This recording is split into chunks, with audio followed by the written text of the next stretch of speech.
I want to know what you think, America. Give me a call at 1-800-LACTOSE. My guest tonight is the host of his own late-night talk show. Even more importantly, he introduced the world to Howard Feller. Ladies and gentlemen, please welcome Jon Stewart. Jon.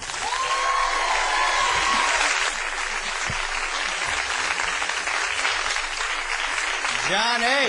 Oh, I'm sorry, Dennis. We're watching some old tapes of America's Funniest Home Videos. The guy just got hit in the nuts. It kills me. I love that. I'm sorry. What were you saying? What did Saget say after he got hit in the nuts? Something like, no. Hey, man, I'm going to miss your show, Jon. I liked your show a lot. Thank you very much, Dennis. I appreciate that. How you feeling? What's it feel like, first off? It's rough, man. You know, it's like getting punched in the stomach, you know, to put that much of yourself into something and then have it get taken away is difficult. I do think that we weren't really canceled because we were too intelligent for the audience, that's for sure. I think people that watch the show would probably agree with that. I think one of the reasons we really got canceled, if I may, was it was a direct result of a plan designed and executed by the international Jewish media conspiracy. Now, Dennis, I have documentation back at my enclave. I can go back there right now. Yeah. You're not Jewish, are you, Jon? Yeah. All right, it wasn't them. It was shitty ratings, okay? No, I'm kidding. Oh, all right. Well, you don't think it... now, see, when I watched your show, yeah, the little puppet bit killed me, and I always thought, well, some people might perceive this as dumb, but I think you would always make the conscious decision to work back to dumb as opposed to... like working beyond the, your limitations to get up to it. I thought that thing was brilliant. That's probably true. We were just trying to set up an alternative to what was already out there because, it's a difficult market. You can get squeezed. And we were so successful in setting up, an alternative that it only appealed to 5 people. I'd like to read their names now if I could. Jim Ferguson, Wisconsin. Well, we were just really trying to do stuff that appealed to us, that we thought was funny. I was blessed with really good writers and really good people around me, and we're real proud of what we accomplished, and, whatever happened, happened, so. Now, as a comedian, I always think that we are right out there with the people in our face, and we're able to see if it's getting any dumber out there. I've noticed over the last few years that when I go to a comedy club, and I'm not saying this, quite frankly, once you get to the point where they know your name, the people who come to see you kind of know what they're going to get. But when I would wander into the Improv one night or here, I used to think that the crowds were getting sort of abysmal in a way. I mean, if somebody was trying to... I think they're more used to it, though. See, rather than, like, the dumbing of America, I think it's more the numbing of it. I think you see so much on television, and you see so much comedy, or you see so many programs, that you no longer watch it and get stimulated by it, like you used to. There's so many channels. Right.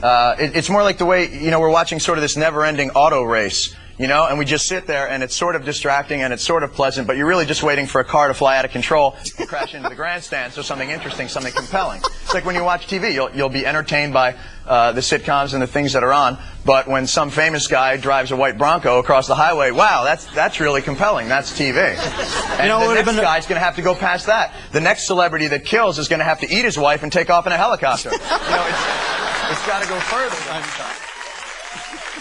Thanks. And I'm the guy to do it.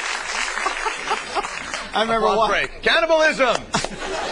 I remember watching O.J. that night drive up the highway and thought, L.A. is the only city in the world weird enough where they might actually have to break into this coverage and cut away to something truly fucking bizarre. Like Queen of England is blowing Barney the dinosaur in Westwood. All right, we got a call for you. Line 6, we got Eugene from Andalusia, Alabama. We're very big there. Huh? Go ahead, Eugene. Hey, Dennis. How you doing? Okay, what's happening in Andalusia tonight, man? Well, think about it. It's Alabama, for Christ's sake. How you guys doing after Hee-Haw got canceled? You all right? What, John? What'd you say? Okay, Hee-Haw just got canceled. Are they okay down there? Hey, well, what can I say, man? That was entertainment. Dennis, here's my question for you, my friend. It seems like to me that it's not in America's best interest, it's not in the American government's best interest to have an educated, intelligent population because a stupid population is much more malleable and controllable. What do you think about that? I think you're dangerously close to that freaky militia thing, and I'm seeing you now, man, through the monitor, and the camouflage does not look good. Okay, I don't believe in plots like that. John, do you think the government's organized to get shit together like that? Or I don't know. The microchip in my head's a little rusty, so I'm not getting the messages right now that I used to.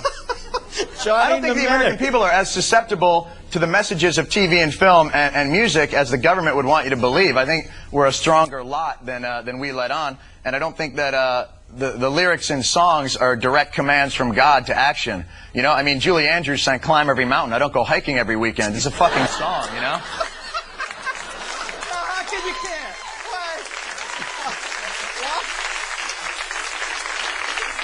Now you tell me, this guy was doing this an hour a night for the last 8 months. How is this off the air? This startles me. It's the same thing I had with Ben Stiller. I used to watch that show every week. I think this is the funniest thing on television. It was 95th, 96th every week. I'm disappointed. We got another phone call. Line 7, Tori from Dumont, New Jersey. Tori, question for John? Yeah, it's pretty much a question for both of you. I would like to consider myself a pretty intelligent person. I read a lot. And you are.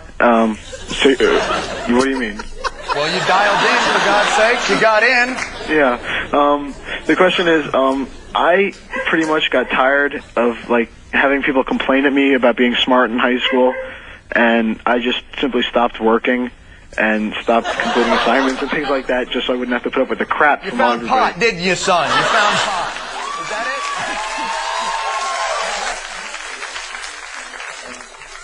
it? Not in a while. You smoked all of it in the States. So you really are like, you've gone into the sort of the dumb closet, man, is what you're saying? No, I've been clean for 7 months, a little over. You're not proving yourself to be as smart as you think you are, man. Sorry. So you say that you're kind of afraid to act smart because you feel it like works against you. Is that the gist of it? It's just like I do a lot of work and I'd be ahead of most of my classes and I'd get a lot of crap from people from pulling A's, and so I pretty much just stopped and like I wasted a lot of time. Well, I think you made a super choice, and yeah. Don't ever call me collect again. Okay, line 1, we've got Mike from Ridley Park, Pennsylvania. Mike, go ahead. What's your question? Hi, Dennis. Hi, John. Hello. You know, I really know what that previous caller was talking about because I'm always having to hide my intelligence and dumb down my vocabulary. I mean, it seems that if you use a polysyllabic word around some people, they look at you with the slack-jawed intensity of what kind of George word? John, what polysyllabic? Polysyllabic. Pollyanna. No, I think that's Come on, John. polysyllabic unsaturated fats or something. The thing is this, look, the display of intelligence is not as exciting as, like, the debate team was never drawing the kind of crowds that the football team was. Debate is never as exciting as a good game of football, with the exception of the 1990 Kirk Cameron classic, Listen to Me, which was a debate movie, and a terrific one at that. The But debate it's just team, not that interesting. you would often find a debate team going back and forth on why they weren't getting laid, as a matter of fact. Exactly. I don't want to see Stephen Hawkins host a variety hour. I want to be entertained. All right, line 2, Michelle from Woodridge, Illinois. Go ahead, Mitch. Hi. I'd like to know, are you as intelligent as your material makes you out to be, or are you helped by your writers on that? I'm completely propped up by writers. I am a mindless whore. I think John will agree with me. We're both. I'm just happy to be out without my helmet on. I know.